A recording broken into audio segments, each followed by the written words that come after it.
Jangan pernah merasa sendirian saat kalian lembur di sebuah kantor tua di Yogyakarta, meskipun pintu sudah terkunci rapat. Karena di balik aroma kopi yang kalian seduh, ada bau kemenyan yang mulai merayap dari balik dinding beton. Mereka bukan sekadar hantu yang lewat, mereka adalah keluarga yang telah menetap di sana jauh sebelum fondasi gedung itu ditanam. Kuntilanak merah, simbah yang membungkuk, hingga sosok pria raksasa hitam yang menjaga pintu belakang. Mereka tidak ingin mengusirmu, mereka hanya ingin kau tahu bahwa kau sedang duduk di ruang tamu mereka.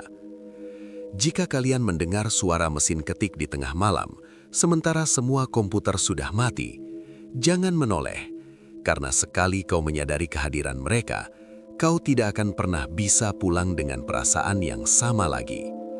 Sebelum kita masuk ke bagian di mana Genta melihat bayangan tangan raksasa di atas meja kerjanya, coba kalian periksa area di bawah meja kalian sekarang. Apakah ada hawa dingin yang tidak wajar menyentuh kaki kalian? Tulis di kolom komentar, "Kulo nuwun," sebagai bentuk permisi gaib agar cerita ini tidak membawa tamu ke rumah kalian. Klik subscribe di Kisah Alam Sebelah, karena malam ini kita akan masuk ke rumah yang memiliki 1000 mata. Mari kita mulai bab 1. Yogyakarta selalu punya cara unik untuk menyembunyikan sisi gelapnya di balik keramah tamahan warganya dan hawa dingin yang turun dari Merapi. Bagi Genta, seorang desainer grafis muda yang baru saja mendapatkan pekerjaan di sebuah agensi kreatif di Jalan Magelang, kota ini adalah tempat pelarian yang sempurna dari hiruk-pikuk Jakarta. Kantor barunya bukanlah sebuah gedung perkantoran modern bertingkat banyak, melainkan rumah tua bergaya Indice, arsitektur campuran Belanda dan Jawa yang megah, namun tampak sangat angkuh. Dindingnya tebal dengan cat putih yang sudah mulai mengusam, jendela-jendelanya tinggi menjulang dengan jeruji besi yang kokoh, dan atapnya sangat tinggi, sehingga suara sekecil apapun akan bergema di seluruh ruangan. Namun, sejak hari pertama melangkahkan kaki di teras rumah tersebut, Genta sudah merasakan ada sesuatu yang berat di udara, sebuah tekanan yang tidak bisa dijelaskan oleh logika medis atau fisika. Genta ditempatkan di sebuah ruangan besar yang dulunya mungkin berfungsi sebagai ruang keluarga. Di sana terdapat meja-meja kayu jati yang berat dan komputer-komputer canggih yang tampak sangat kontras dengan suasana ruangan yang kuno. Cahaya matahari yang masuk melalui jendela-jendela besar seolah-olah kehilangan kekuatannya begitu melewati ambang pintu. Ruangan itu selalu terasa temaram, lembab, dan dipenuhi oleh debu-debu halus yang menari dalam berkas cahaya yang mati. Rekan kerja Genta, orang-orang lokal Jogja, tampak sudah terbiasa dengan suasana itu. Namun mereka memiliki satu kebiasaan aneh. Tidak ada yang berani berbicara dengan suara keras setelah jam 5 sore, dan semua orang akan segera berkemas begitu azan maghrib berkumandang. Mereka bekerja dengan efisiensi yang menakutkan, seolah-olah mereka sedang dikejar oleh sesuatu yang tidak terlihat. Pada minggu pertamanya, Genta yang masih memiliki ambisi tinggi seringkali terpaksa lembur untuk menyelesaikan proyek branding yang mendesak. Malam itu, sekitar pukul 8 malam, ia duduk sendirian di ruangan besar tersebut. Suara mesin AC yang mendengung seperti suara napas panjang seseorang yang sedang tertidur lelap. Genta mencoba fokus pada layar monitornya yang cerah, namun sudut matanya terus-menerus menangkap gerakan di lorong gelap yang menuju ke arah dapur. Setiap kali ia menoleh, lorong itu kosong, namun bau bunga melati yang sangat segar tiba-tiba menyeruak, menutupi aroma kopi instan di atas mejanya. Bau itu begitu pekat hingga membuat kepalanya pening, sebuah aroma yang tidak seharusnya ada di sebuah kantor tertutup rapat di tengah kota. Ia mencoba mengabaikannya, namun tiba-tiba ia mendengar suara langkah kaki yang sangat lambat dari arah lantai 2. Tuk, tuk, tuk. Langkah itu terdengar berat, seperti langkah seseorang yang sedang menyeret kakinya yang kaku di atas lantai. Genta beku. Tangannya yang memegang mouse terasa sangat dingin. Ia tahu betul bahwa ia adalah satu-satunya orang yang masih berada di kantor. Ia sendiri yang mengunci pintu depan dan menyalakan lampu keamanan. langkah kaki itu berhenti tepat di atas kepalanya. Suasana menjadi sangat sunyi hingga Genta bisa mendengar suara detak jam tangannya sendiri. Tiba-tiba, dari celah-celah plafon kayu di atasnya, mulai jatuh serpihan-serpihan bunga kamboja kering, seolah-olah ada seseorang yang baru saja menaburkannya dari atas. Rasa takut yang luar biasa mulai mencengkram ulu hati Genta. Ia segera mematikan komputernya tanpa menyimpan pekerjaannya dan menyambar tasnya. Namun, saat ia berdiri, ia melihat ada bayangan hitam besar terpantul di layar monitornya yang hitam. Bayangan itu bukan miliknya. Bayangan itu berdiri tepat di belakang bahunya, sangat tinggi hingga kepalanya seolah menyentuh plafon ruangan. Genta tidak berani menoreh. Ia hanya menundukkan kepala dan berjalan cepat menuju pintu depan sambil terus merapalkan doa. Di saat ia mencapai pintu dan memutar kunci, ia mendengar suara bisikan lirih dalam bahasa Jawa halus dari arah kegelapan ruang tengah. "Sampun ajeng kondur, Mas. Sudah mau pulang, Mas?" Suara itu terdengar ramah, namun sangat dingin, seolah-olah berasal dari dasar sumur yang dalam. Genta lari keluar tanpa menoleh lagi, menyadari bahwa kantor barunya bukan sekadar tempat bekerja, melainkan rumah yang sudah memiliki keluarga, dan ia baru saja melakukan kesalahan besar dengan tidak bertamu secara sopan kepada penghuni yang tak kasat mata itu. Meskipun kejadian malam sebelumnya hampir membuat Genta memutuskan untuk mengundurkan diri, kebutuhan finansial memaksanya untuk kembali ke kantor di Jalan Magelang itu. Keesokan harinya, ia mencoba bercerita kepada Rudy, salah satu desainer senior yang sudah bekerja di sana selama 3 tahun. Rudy hanya tersenyum tipis sambil menyesap teh hangatnya. "Itu baru perkenalan, Genta.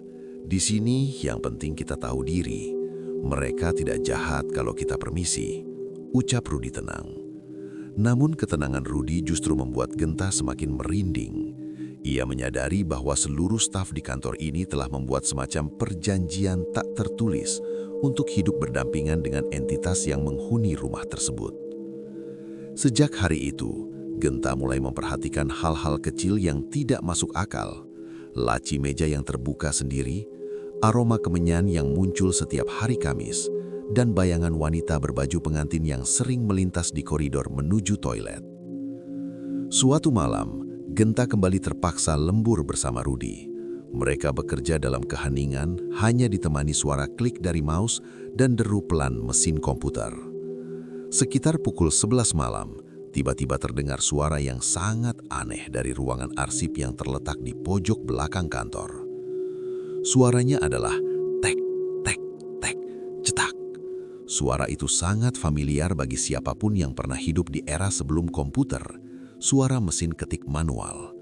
Padahal, Genta tahu betul bahwa di ruangan arsip itu tidak ada mesin ketik.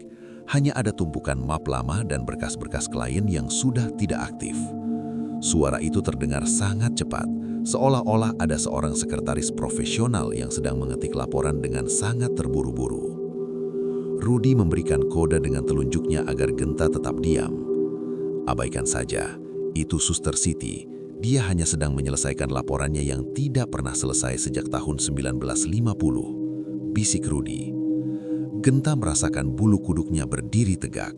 Suara mesin ketik itu semakin keras dan semakin cepat, dibarengi dengan suara tawa kecil seorang wanita yang terdengar sangat genit.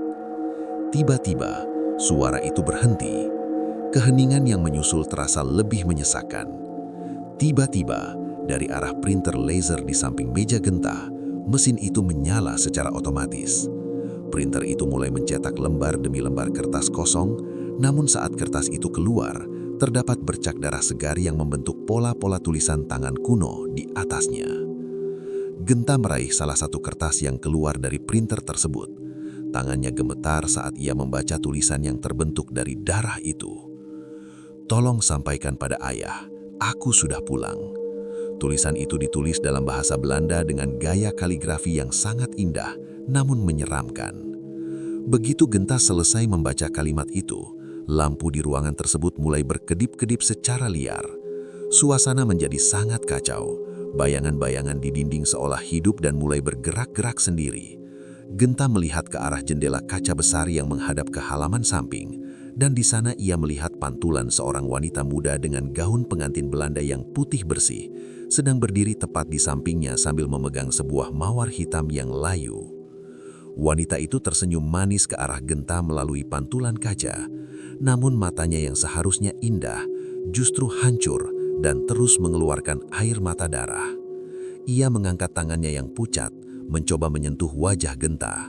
Genta merasa wajahnya mendadak membeku, sebuah rasa dingin yang menusuk hingga ke syaraf-syarafnya. Rudi segera menarik tangan Genta dan mengajaknya keluar ruangan. Jangan pernah baca pesannya kalau dia mengirim lagi, peringat Rudi setelah mereka sampai di tempat parkir. Genta menyadari bahwa entitas di kantor ini memiliki strata dan perannya masing-masing. Ada yang hanya lewat, ada yang bekerja, dan ada yang terjebak dalam memori masa lalunya yang tragis. Suara ketikan tanpa jari itu adalah pengingat bahwa di rumah Jalan Magelang ini, sejarah tidak pernah benar-benar terkubur. Ia terus ditulis ulang setiap malam oleh jemari gaib yang haus akan pengakuan. Memasuki minggu ketiga, Genta mulai bisa membedakan aroma-aroma gaib yang muncul di kantornya. Jika bau melati muncul, itu tandanya sang ibu atau wanita bergaun pengantin itu sedang melintas. Jika bau tanah basah yang menyengat muncul, itu berarti sosok raksasa penjaga pintu belakang sedang mengawasi. Namun, yang paling ia takuti adalah bau bunga Kamboja yang membusuk, karena itu menandakan kehadiran Simbah, sosok wanita tua yang sangat bungkuk yang sering terlihat di sudut lorong gelap menuju dapur. Kantor itu seolah-olah telah berubah menjadi ekosistem metafisika yang sangat kompleks. Genta mulai terbiasa membawa persembahan kecil berupa kopi hitam pahit dan kembang 7 rupa yang ia letakkan di pojok ruang kerja, sesuai saran dari penjaga malam kantor yang bernama Pak Joni. Malam itu, Genta sedang sendirian di ruang tengah, mencoba menyelesaikan revisi desain yang diminta klien esok pagi. Suasana sangat sunyi, hanya ada suara rintik hujan yang menghantam atap sirap bangunan tua itu. Tiba-tiba, aroma melati yang sangat kuat memenuhi ruangan, jauh lebih pekat dari biasanya. Bau itu seolah-olah menyatu dengan udara yang ia hirup, membuat paru-parunya terasa dingin. Genta mendongak dari monitornya, dan ia terkejut melihat seluruh ruangan tengah kantor kini dipenuhi oleh kelopak bunga melati yang segar, berserakan di atas karpet dan meja-meja kerja. Kelopak-kelopak itu tampak masih baru, seolah-olah baru saja jatuh dari langit-langit rumah. Di tengah ruangan, di bawah lampu gantung kristal yang bergoyang pelan, berdirilah wanita bergaun pengantin tersebut. Kali ini ia tidak menampakkan wajah hancurnya. Ia membelakangi Genta, gaun putihnya yang panjang menjuntai hingga menutupi lantai. Ia tampak sedang melakukan gerakan berdansa pelan, sebuah tarian sunyi yang sangat anggun, namun memilukan. Suara musik gamelan sayup-sayup terdengar dari arah dinding beton, sebuah alunan gending Jawa yang nadanya sangat menyayat hati. Genta merasa dirinya terhipnotis oleh tarian tersebut. Ia seolah-olah ditarik masuk ke dalam memori sang wanita, melihat sebuah pesta pernikahan besar di rumah ini pada tahun 1930-an yang berakhir dengan tragedi kebakaran hebat di malam pengantin. Tiba-tiba, wanita itu berhenti berdansa dan perlahan menoleh ke arah Genta. Wajahnya kini tampak sangat sedih dengan kulit yang sepucat salju dan bibirnya yang membiru. Ia tidak berbicara, namun Genta bisa mendengar suaranya di dalam kepalanya. "Kenapa kau tidak menari denganku? Sudah lama tidak ada laki-laki yang berani menatap mataku tanpa lari ketakutan." Genta ingin menjawab, namun suaranya tercekak di tenggorokan. Wanita itu mulai melangkah mendekat, Setiap langkahnya tidak mengeluarkan suara, namun meninggalkan jejak embun yang dingin di lantai. Aroma melati kini bercampur dengan bau asap dan kayu terbakar, mengingatkan Genta pada visi tragedi yang ia lihat tadi. Wanita itu menjulurkan tangannya yang lentik, menyentuh pergelangan tangan Genta. Genta berteriak dalam diam saat merasakan kulitnya seolah-olah bersentuhan dengan bongkahan es. Di tempat tangan wanita itu menyentuhnya, muncul sebuah memar berwarna hitam keunguan yang berbentuk persis seperti bekas jari manusia. Lampu kristal di atas mereka tiba-tiba jatuh dan hancur berantakan di samping Genta, memutus kontak mata mereka.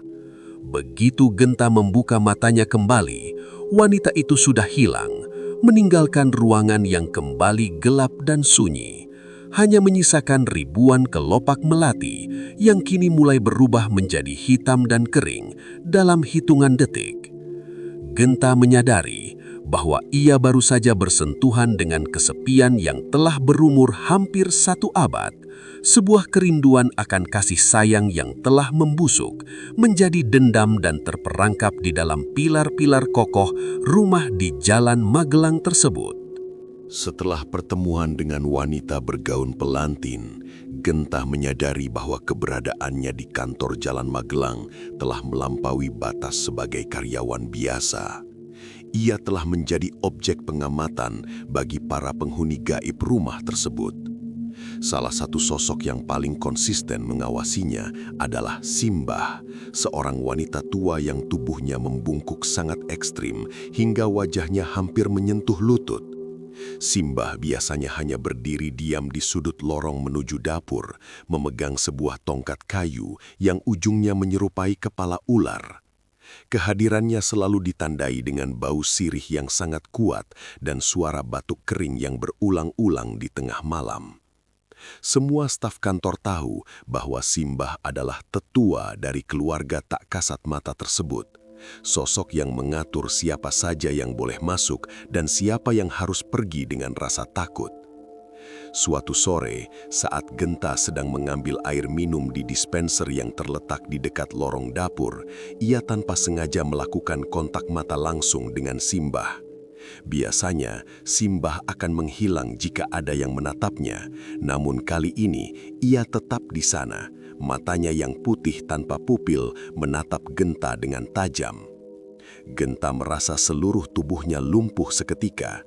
Ia tidak bisa menggerakkan kakinya, seolah-olah lantai semen di bawahnya telah berubah menjadi lem yang sangat kuat. Simbah mulai melangkah mendekat dengan gerakan yang sangat patah-patah. Suara tulang-tulangnya yang berderak terdengar sangat nyaring di koridor yang sempit itu. Krek, krek, krek. Setiap langkahnya membawa hawa kematian yang pekat.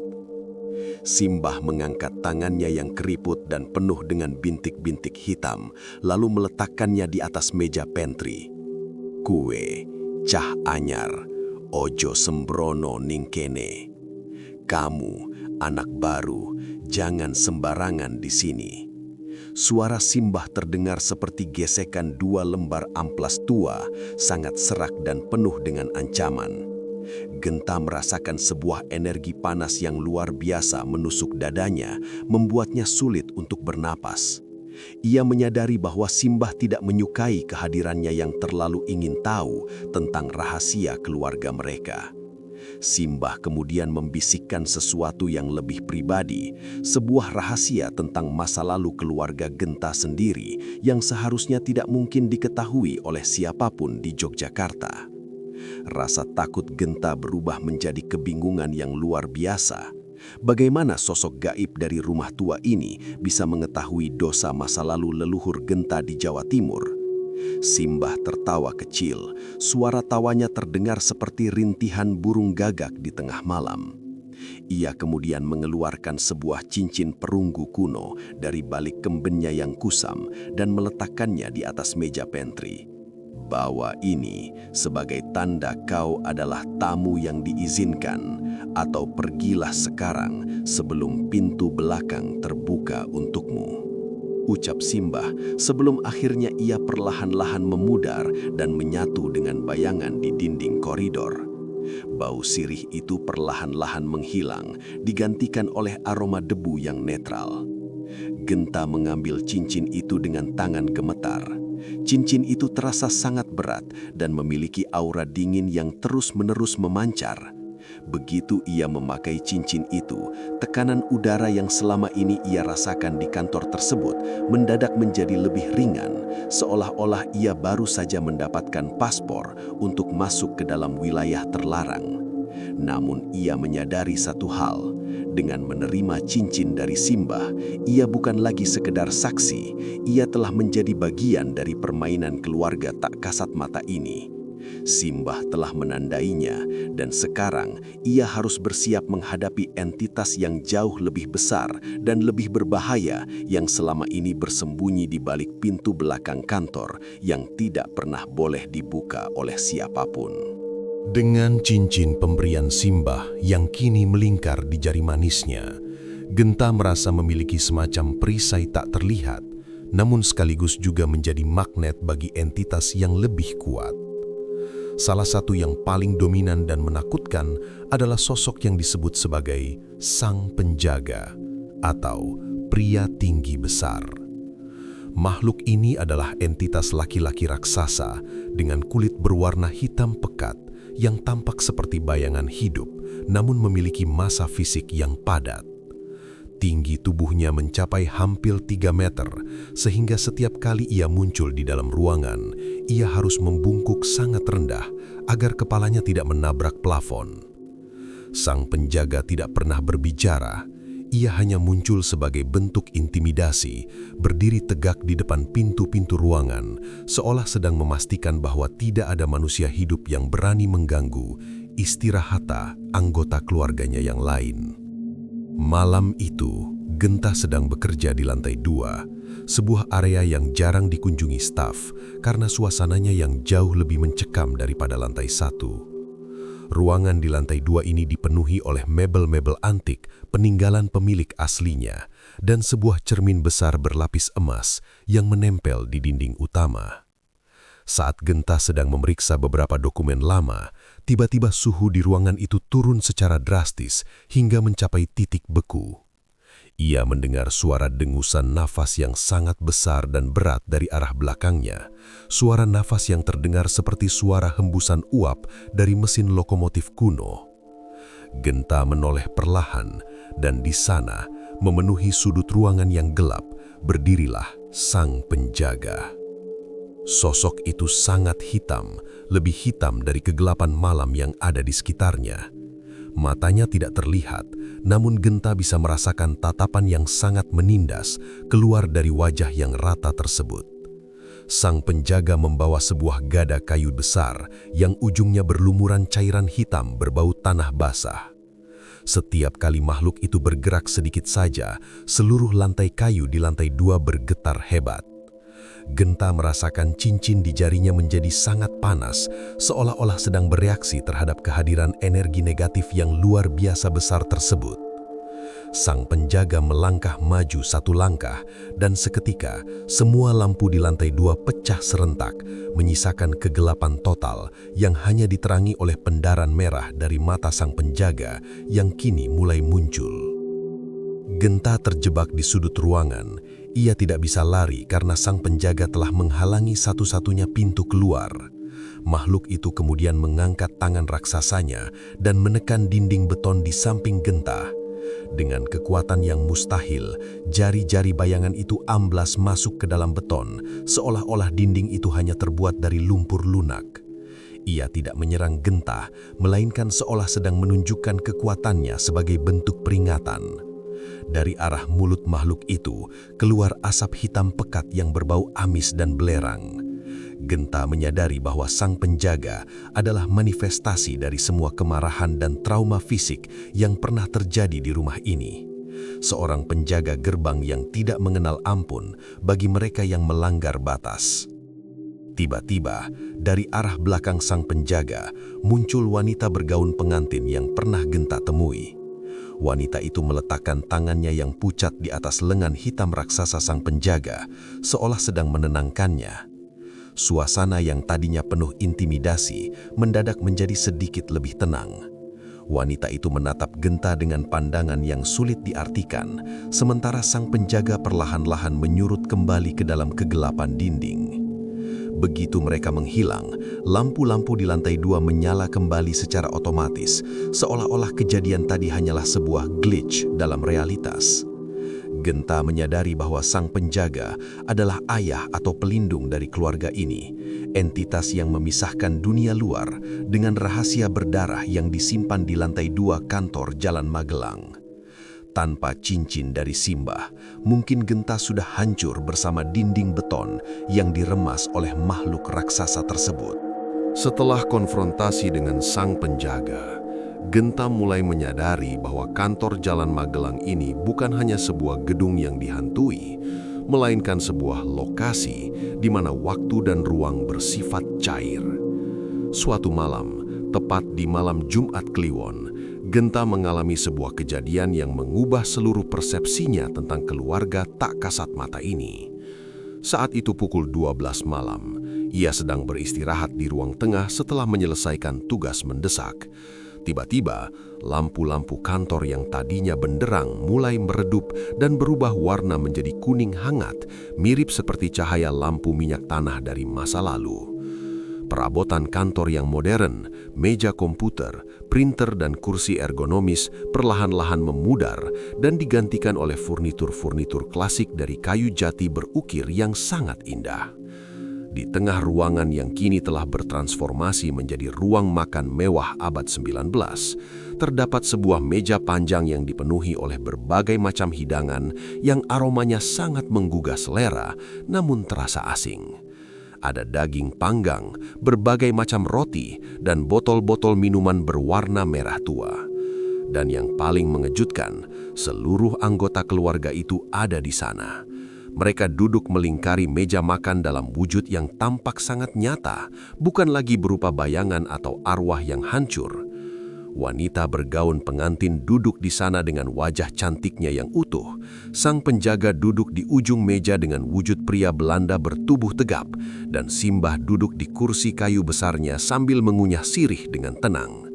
Mereka semua tampak sedang menikmati sebuah perjamuan malam yang sunyi namun agung. Genta merasa dirinya ditarik secara gaib untuk duduk di salah satu kursi kosong yang tersisa. Anehnya, ia tidak merasa takut. Ia merasa seperti seorang tamu kehormatan dalam sebuah pesta keluarga besar.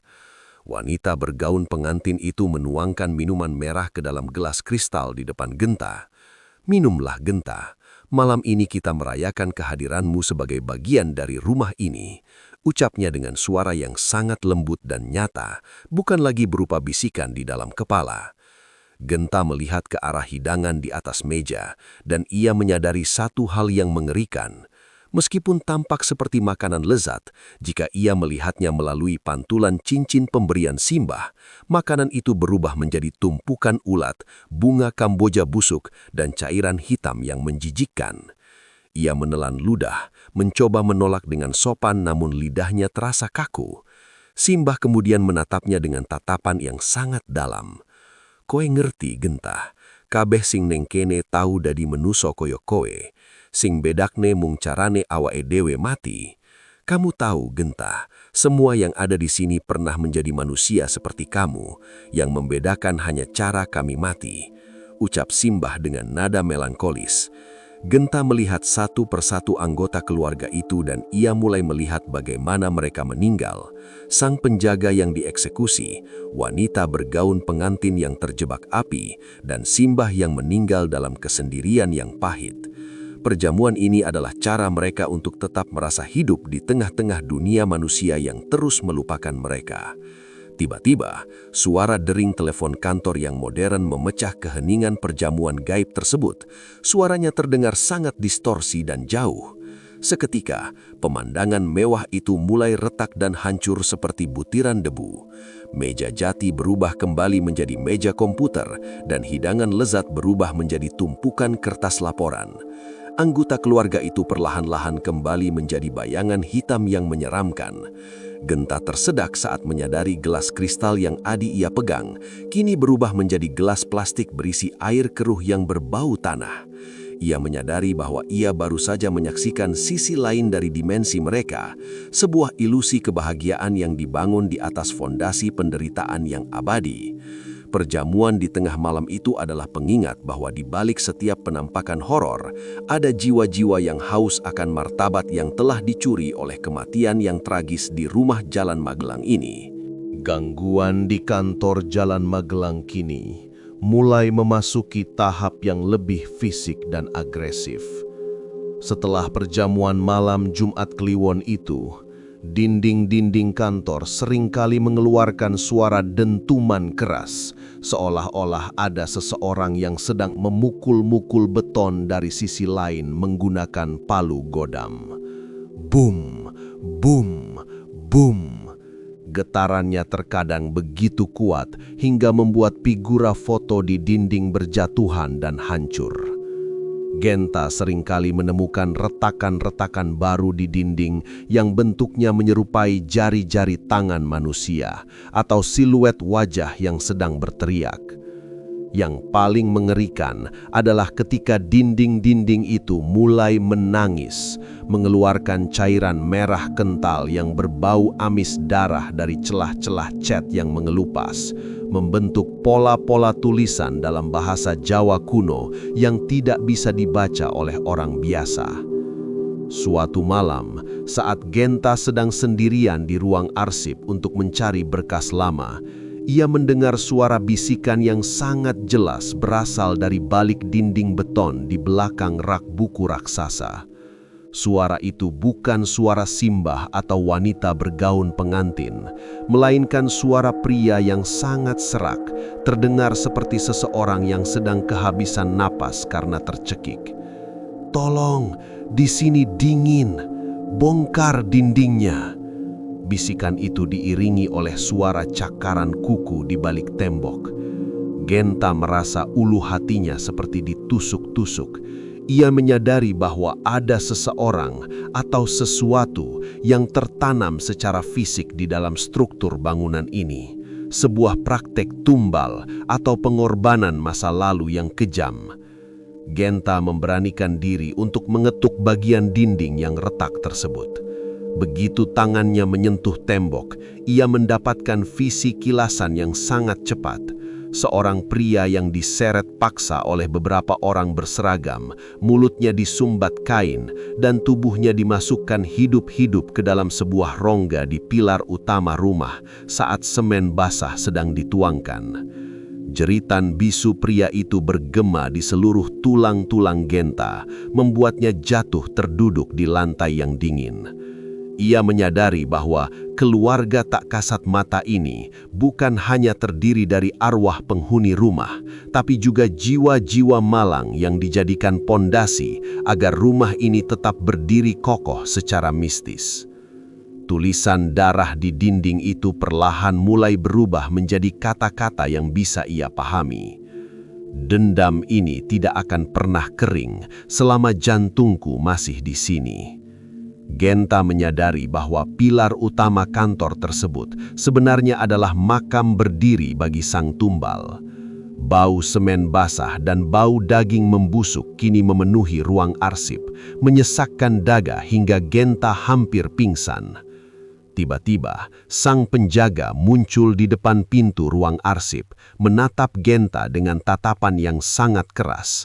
Seolah-olah sedang memberikan kode, sang penjaga menunjuk ke arah lantai di bawah pilar utama. Genta mengerti, ada sesuatu yang harus dikeluarkan dari sana untuk meredakan kemarahan sang tumbal dinding. Pesan dari balik dinding itu adalah sebuah tuntutan akan keadilan. Genta terasa terjepit di antara dua kepentingan gaib, membantu arwah yang tersiksa atau tetap diam demi keselamatannya sendiri. Namun, cincin di jarinya terus-menerus berdenyut, memberikan energi keberanian yang tidak pernah ia miliki sebelumnya. Ia menyadari bahwa perannya di kantor ini adalah sebagai jembatan untuk menyelesaikan urusan-urusan yang menggantung. Setiap dentuman di dinding adalah detak jantung sang tumbal yang meminta untuk dibebaskan.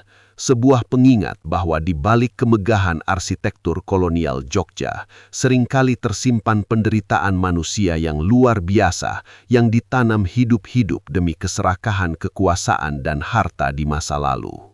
Pencarian Genta akan kebenaran di balik pilar utama membawanya ke sebuah bagian kantor yang selama ini selalu terkunci rapat dan dihindari oleh semua staf. Area di belakang dapur tua.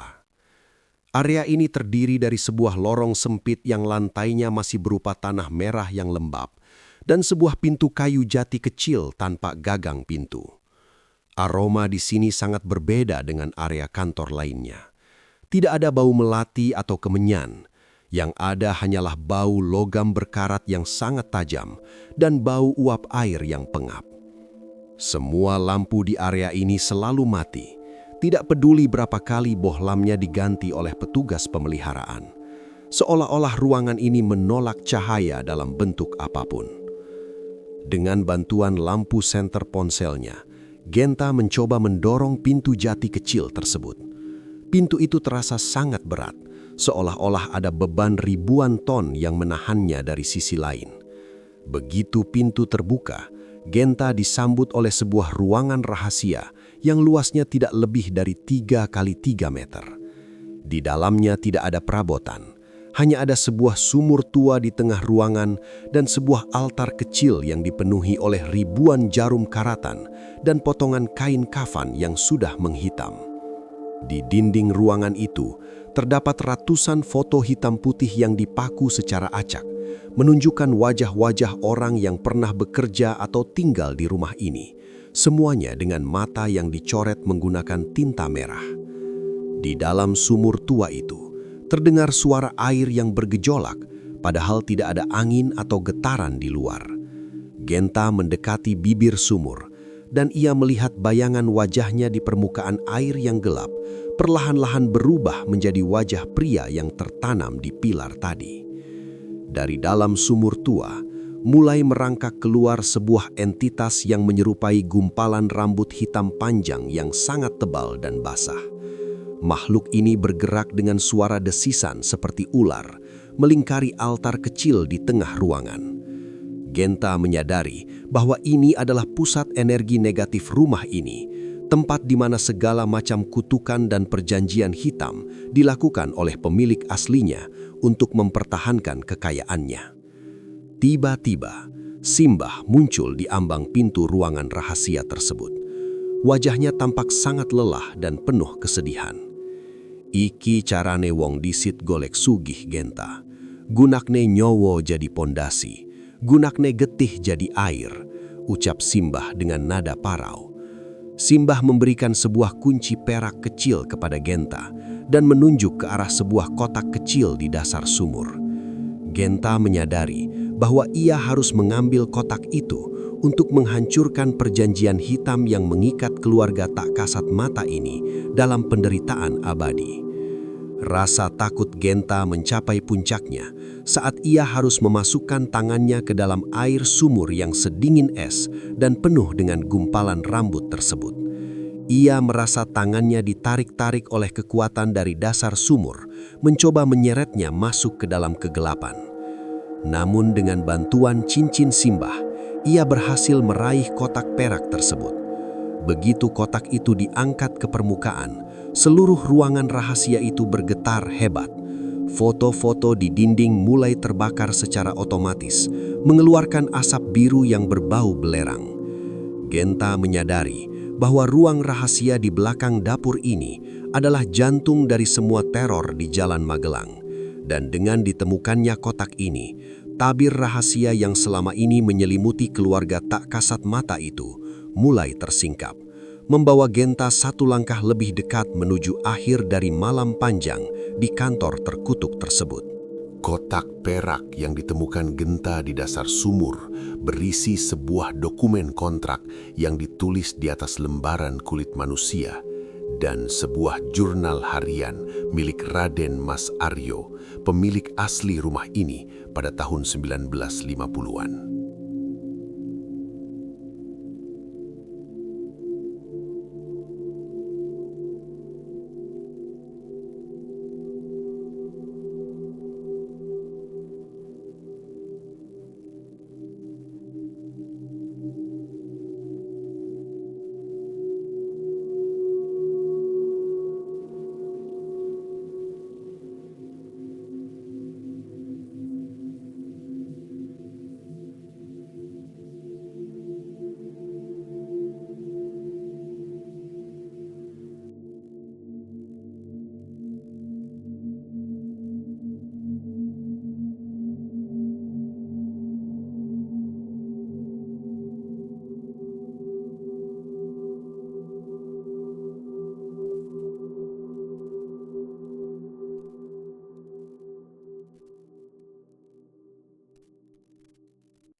Hati-hati Setelah dalane, peristiwa le. penghancuran kontrak darah Raden Mas Aryo, kantor di Jalan Magelang mengalami perubahan drastis yang dirasakan oleh seluruh karyawan.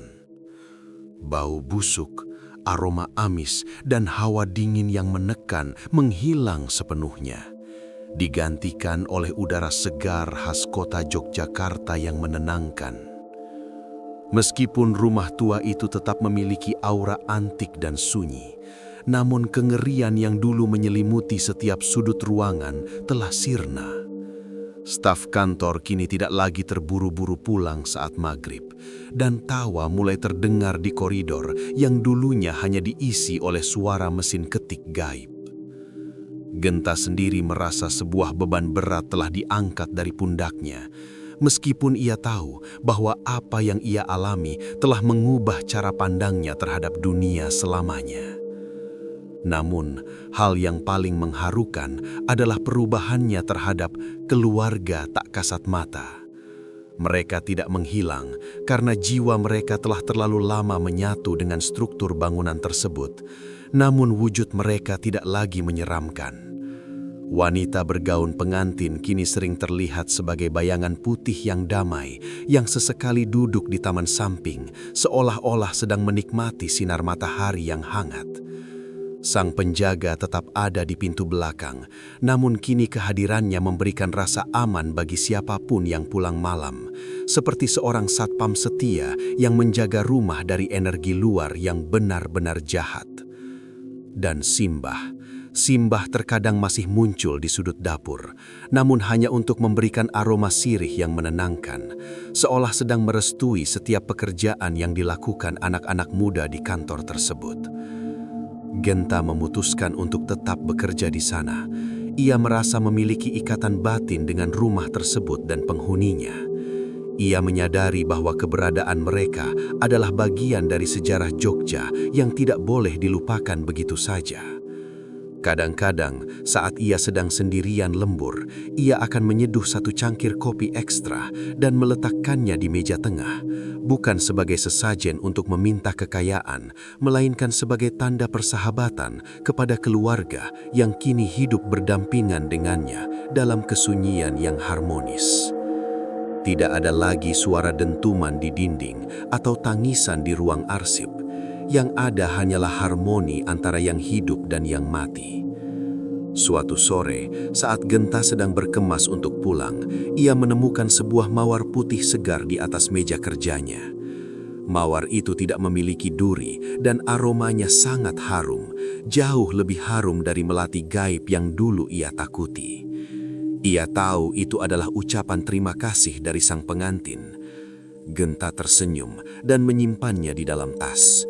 Ia berjalan keluar menuju parkiran, melewati lorong dapur, dan mengangguk sopan ke arah sudut di mana bayangan Simbah biasanya berada.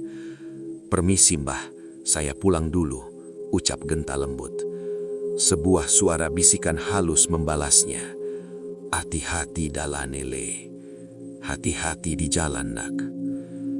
Kisah keluarga tak kasat mata di Jalan Magelang kini menjadi babak baru bagi Genta.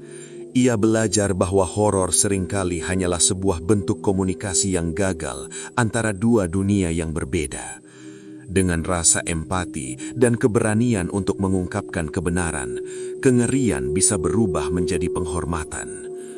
Kantor itu tetap berdiri megah sebagai monumen sejarah di Yogyakarta, menjaga rahasia-rahasia lama yang kini telah menemukan kedamaiannya.